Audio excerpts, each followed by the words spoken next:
Bagaimanakah perasaan Anda saat ini? Marah? Senang? Sedih? Atau gembira? Apakah Anda tahu penyebab atau pemicu perasaan itu? Nah, penting sekali untuk kita mengetahui cara mengelola emosi secara sehat dan positif.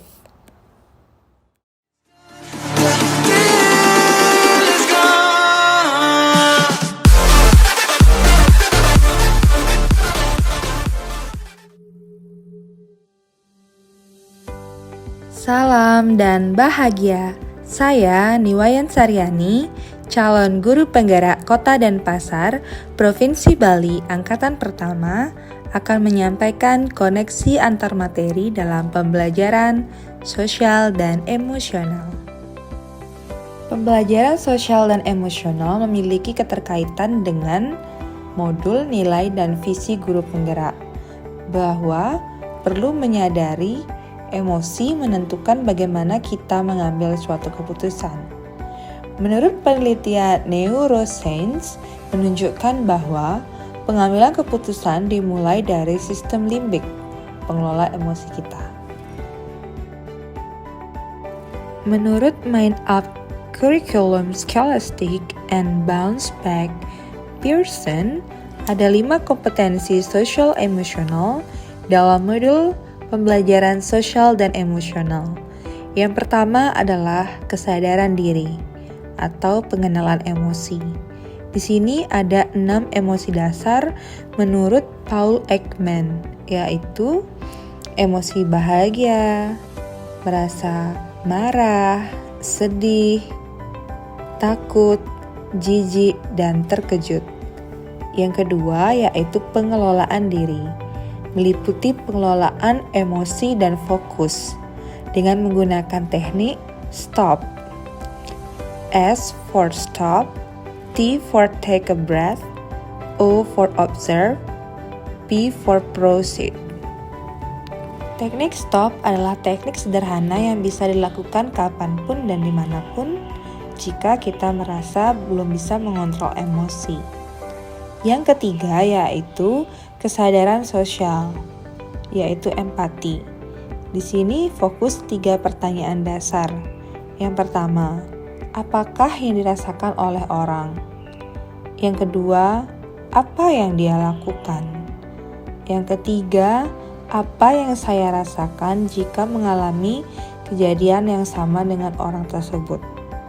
Dalam hal ini kita perlu menyadari 3 hal, yaitu berpikir sebelum berbicara atau bertindak, memahami bahwa setiap orang berbeda, dan menghargai orang lain. Yang keempat yaitu resiliensi, yaitu daya lenting atau ketangguhan. Menurut Ravitch and Seth, resiliensi merupakan kemampuan merespon tantangan dengan cara sehat dan produktif, dengan menggunakan pendekatan 4S dan 3I. Dalam 4S ada 5 tahapan. Tahap pertama yaitu problem, jadi kita mengetahui permasalahan. Tahap kedua, supportive people, memahami mereka yang menjadi sandaran ketika kita terpuruk. Ketiga, strategi competence, jadi memahami strategi yang digunakan. Keempat yaitu sagacity atau karakter, kebijaksanaan apa yang membuat kita dapat bertahan dari kesulitan. Yang kelima adalah solution seeking behavior, yaitu adalah mencari bantuan yang pernah dilakukan untuk membantu menyelesaikan permasalahan. Berikutnya adalah 3I, sumber resiliensi individu, yaitu I have, saya memiliki, I am, saya adalah, dan I can, saya dapat. Kompetensi yang terakhir yaitu pengambilan keputusan yang bertanggung jawab dengan menggunakan pendekatan POACH. P for problem, O for options, O for outcomes, C for choice, H for how.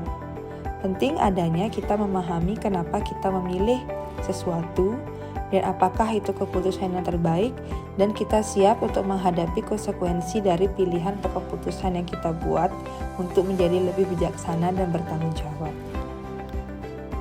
Well-being dalam konteks kesejahteraan psikologis dapat tercapai jika kita memahami kompetensi sosial emosional dan juga dengan mindfulness atau kesadaran penuh dalam menjalani suatu proses kehidupan. Ruang lingkup implementasi pembelajaran sosial dan emosional meliputi 3 hal. Yang pertama, kegiatan rutin dilakukan di luar waktu belajar akademik. Kedua, terintegrasi dalam pembelajaran. Artinya, diintegrasikan dalam RPP dan kurikulum sekolah. Ketiga, protokol yang akan menjadi budaya dan aturan sekolah. Keterkaitan antara satu materi dengan materi yang lainnya akan memberikan arti yang bermakna. Jika dikaitkan dengan filosofi Ki Hajar Dewantara, yaitu adalah sebagai seorang pendidik kita hanya menuntun kodrat anak agar mencapai keselamatan dan kebahagiaan setinggi-tingginya sebagai manusia.